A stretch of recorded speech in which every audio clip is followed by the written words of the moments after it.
अस्सलामुअलैकुम, welcome back to my YouTube channel. कैसे हैं आप सब? उम्मीद है सब खैर आफियत से होंगे। आज मैं आपके लिए लेकर आई हूँ वनीला स्पॉन्ज की बहुत ही इजी रेसिपी। इंशाल्लाह आप फर्स्ट टाइम में ही जब इसको बनाएंगे तो आप बहुत आसानी से और बिल्कुल परफेक्ट, मुझसे भी ज़्यादा अच्छा बना पाएंगे इंशाल्लाह। आप इसको टी टाइम के लिए भी यूज़ कर सकते हैं। ये बहुत सॉफ्ट और बहुत जूसी बनता है। करना क्या, आपने जल्दी से मेरे चैनल को सब्सक्राइब कर लें। अगर वीडियो अच्छी लगे तो वीडियो को लाइक और शेयर भी कर दीजिएगा। चलिए वीडियो स्टार्ट करते हैं। सबसे पहले हम यहाँ पर पतीले को प्री हीट होने के लिए रख देंगे, ताकि हमारा जो पतीला है जिसमें हमने केक बेक करना है वो प्री हीट हो जाए। तब तक हम अपना दूसरा काम कर लेते हैं। तो यहाँ पर मैंने 4 अदद अंडे लिए हैं। अंडे आपने रूम टेम्परेचर पे लेने हैं। अंडे जो हैं फ्रिज के ठंडे नहीं होने चाहिए। इससे जो आपका केक है ना वो अच्छा नहीं बनेगा, हार्ड हो जाएगा। अंडों को हमने अच्छी तरह से यहाँ पर बीट कर लेना है। अंडे यहाँ पर मैंने 4 अदद लिए थे, ठीक है। मैं जो है 1.5 कप का वनीला स्पॉन्ज केक बना रही थी। अगर आपके पास ये इलेक्ट्रिक बीटर नहीं है तो आप हैंड विस्क की मदद से या ब्लेंडर जग की मदद से भी अंडे को अच्छी तरह से बीट कर सकते हैं। चलें जी, साथ ही हम इसके अंदर चीनी ऐड कर देंगे। इसी कप के साथ ही मैंने 1.5 कप मैदा लिया है, तो ये मैं 1 कप भरकर चीनी का ऐड कर रही हूँ। चीनी आपने एकदम साथ पूरी नहीं डाल देनी, बल्कि थोड़ी थोड़ी 5 से 6 दफ़ा में डालनी है, ताकि अच्छी तरह से चीनी भी बीट हो जाए। अगर आपके पास शुगर पाउडर है तो वेल एंड गुड, नहीं तो आप यही वाली भी यूज़ कर सकते हैं। यहाँ पर मैं अंडों की स्मेल को दूर करने के लिए वनीला एसेंस के चंद ड्रॉप्स डालूँगी और 2 टेबल स्पून भरकर मैं इसमें कुकिंग ऑयल का भी ऐड कर दूँगी। ये चीज़ें डालने के बाद हमने अच्छी तरह से बीट करना है और साथ में हाफ़ कप जो है मैं यहाँ पर दूध भी ऐड कर रही हूँ। ये सारा कुछ डाल के हमने इसको अच्छी तरह से 8 से 10 मिनट तक बीट करना है। यहाँ पर आप देखें माशाल्लाह कैसे इसकी जो है ना झाग बन गई है। यही चीज़ हमें चाहिए। अगर आपने अंडे अच्छी तरह से बीट कर लिए तो 100% श्योरिटी के साथ आपका जो केक है ना वो बहुत अच्छा बनेगा। और यहाँ पर मैंने मैदा जो है पहले छान लिया था अच्छी तरह से। तो अब हमने ये भी थोड़ा थोड़ा करके ना ऐड करते जाना है। कट एंड फोल्ड के मेथड से हमने इसको जो है ना फोल्ड करते जाना है। सारा मैदा हमने एक ही दफ़ा में नहीं डाल देना, थोड़ा थोड़ा करके हमने ऐड करना है मैदा, ताकि जो हमने जो अंडों को फ्लफ़ी किया है ना बीटर की मदद से, और ये बैठ ना जाए, बैटर बैठ ना जाए।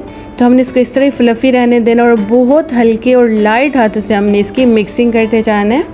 चलिए जी, यहाँ पर मैं 1 टेबल स्पून भरकर जो है ना बेकिंग पाउडर ऐड कर रही हूँ। ये बेकिंग पाउडर है, बेकिंग सोडा नहीं है।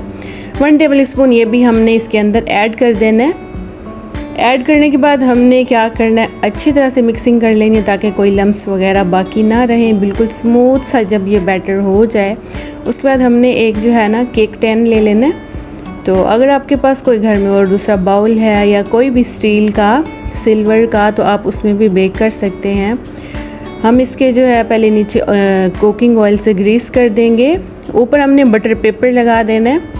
बटर पेपर नहीं है तो आप कोई कॉपी वगैरह का जो है ना पेज वगैरह भी काट कर यूज़ कर सकते हैं। ऊपर भी हमने अच्छी तरह से ऑयल से जो है ग्रीसिंग कर देनी है। ये सारा कुछ करने के बाद हमने बैटर को जो है पोर कर देना है इस केक टैन के अंदर, केक मोल्ड के अंदर। अच्छी तरह से टैप टैप कर देंगे ताकि जो एयर बबल्स हैं ना वो सारे निकल जाएं। और यहाँ पर हमारा जो पतीला है वो भी बहुत अच्छी तरह से यहाँ पर प्री हीट हो चुका है। चलें जी, अब हमने केक ये जो हमने बैटर है इसको रख देना है। ऊपर से हम लगा देंगे ढक्कन इसके।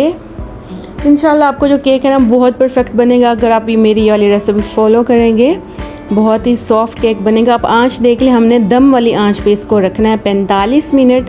45 मिनट के बाद हमने ढक्कन हटा कर देखना है। तो यहाँ पर माशाल्लाह हमारा जो केक है परफेक्ट रेडी हो चुका है। ज़बरदस्त सा जो हमारा केक है वो यहाँ पर रेडी हो गया है माशाल्लाह। यहाँ पर इसको हमने अच्छी तरह से पहले ठंडा कर लेना है। आपने जल्दबाजी नहीं करनी। मेक श्योर करें कि आपका जो केक है वो अच्छी तरह से ठंडा हो जाए। उसके बाद आपने इसको डीमोल्ड करना है। तो यहाँ पर उसका बटर पेपर भी हम उतार लेंगे अच्छी तरह से। और यहाँ पर देखिए हमारा केक माशाल्लाह कितना ज़बरदस्त बनकर रेडी हुआ है। ये जो पार्ट है ना ऊपर वाला, थोड़ा सा ऊपर जो हुआ इसको हमने ना छुरी की मदद से काट लेना है ताकि ऊपर से ना थोड़ा प्लेन हो जाए।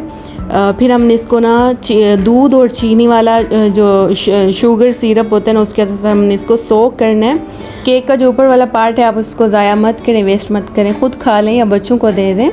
तो यहाँ पर मैंने दूध के अंदर चीनी ऐड की है 3 टेबल स्पून। और अब हमने क्या करना है, दूध के साथ इसको सोक करना है। कांटे की मदद से हमने इसके जो है ना अंदर सुराख कर लेने हैं ताकि दूध जो है वो अंदर तक जाए।